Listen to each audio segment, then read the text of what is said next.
The first question is, God used Jonah's rebellion to reach the sailors. Does that mean he also uses every one of our encounters as a way to show himself? I wouldn't say it's that cut and dry.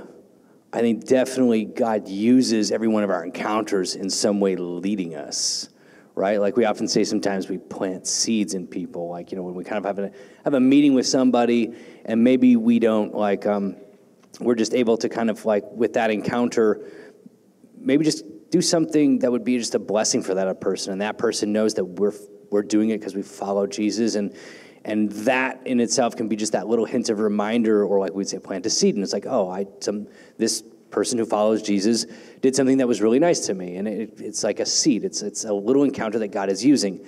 But it's not like that full, fullness that we see like in Jonah's story.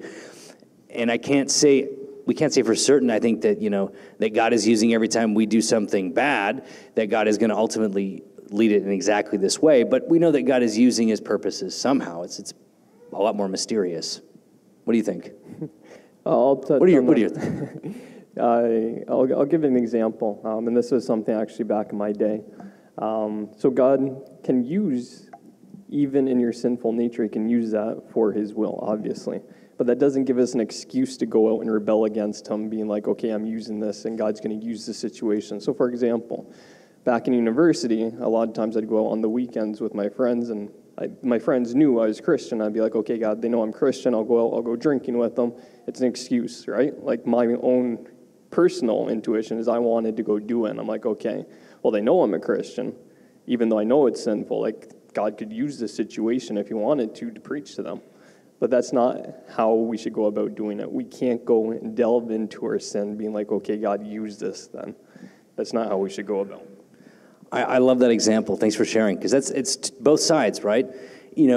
Just like it came out in the talk, there's the side of like, well, I don't want to confront my sin, and I don't want to stand out from my friends, and they're like a non-Christian group, and you go out drinking, doing things we shouldn't, and we just say, oh, God will use this as an excuse to not feel uncomfortable in our social group when when they're telling us to do things God doesn't want us to do. On the other hand, I know there's a lot of ways in which sometimes, Christians can go out in the world and in their witnessing act, really like, proud and kind of almost like creating conflict and like trying to kind of get people and like, cause conflict in order to get them to like repent or something. And it's like really they're just pushing people away. It falls on both sides, and so thanks so much for bringing that out. We don't want to use sin as an excuse, for sure. Other question is, how can we be sure that our prayers are genuine? And then I'll just add the second part. And if we struggle to pray at all, where can we start? Okay. And I'm going to try and be less wordy because that was a 5-minute answer we gave last time.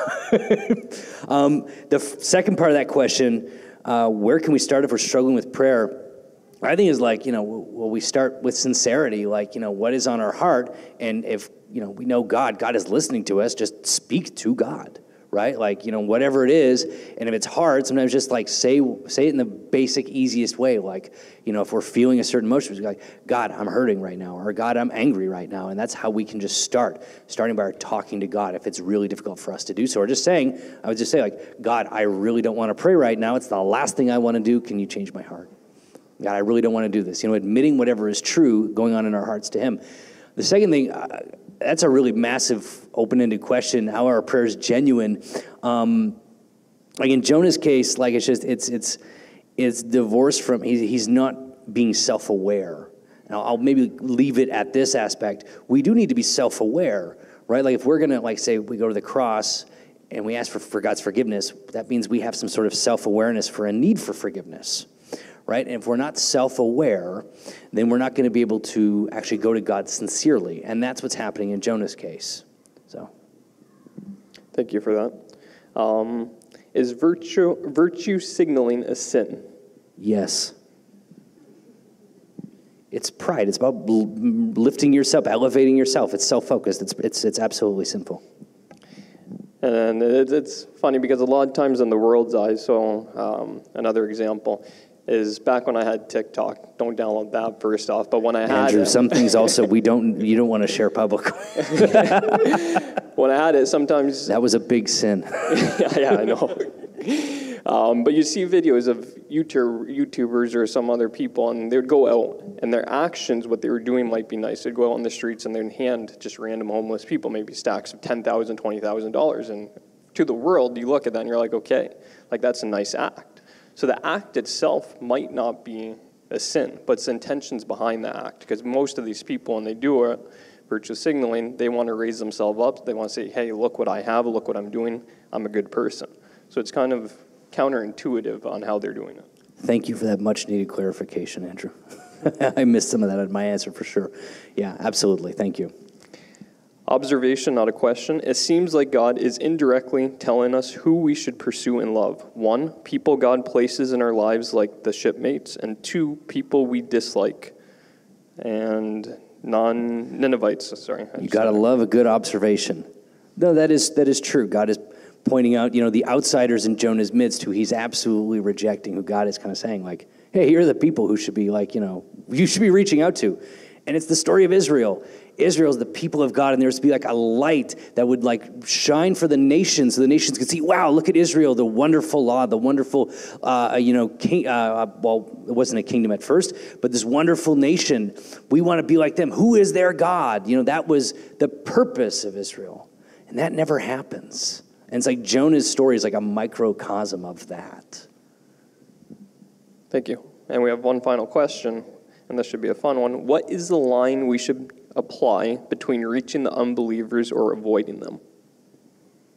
The line between reaching the unbelievers and avoiding them? I think it gets to the question, again, if I'm hanging out with groups of unbelievers, what's the line of, hey, this is something I shouldn't be doing? If like corrupts like, if I'm just hanging out with people and I don't have a strong standing of faith and I'm just hanging around with corrupt people and they're corrupting me, what's kind of the line that we should take on that? Because like on the face of it, there is no line. We are to reach and seek out in the world. Jesus says, I do not remove you from the world, you are in the world. And there is no kind of holy huddle, we shelter ourselves from everything else. But, God gives us a set of commands and principles to live by.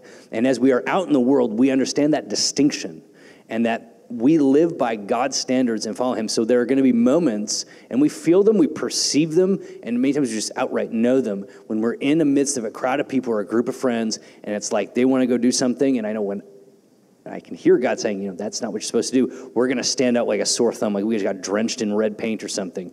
And we have to follow God in every one of those instances with grace, with gentleness, with love, abstain, say no, or whatever the case may be. But we are in that group nonetheless. We are in that situation nonetheless. And we just, it's every one of those moments when we understand that God is calling us to do something else. We have to follow God, and that's the line.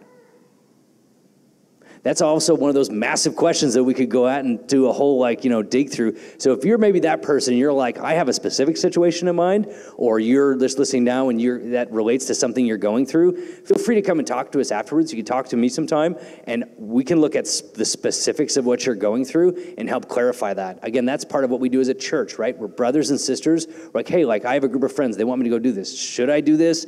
Should I not do this? How should I approach it? Talk with other brothers and sisters and learn from other people's experiences walking in the faith. And we're here to do that to help you as well. So please don't stay silent if you're struggling with these sort of things. Speak out and we can talk about it. Okay?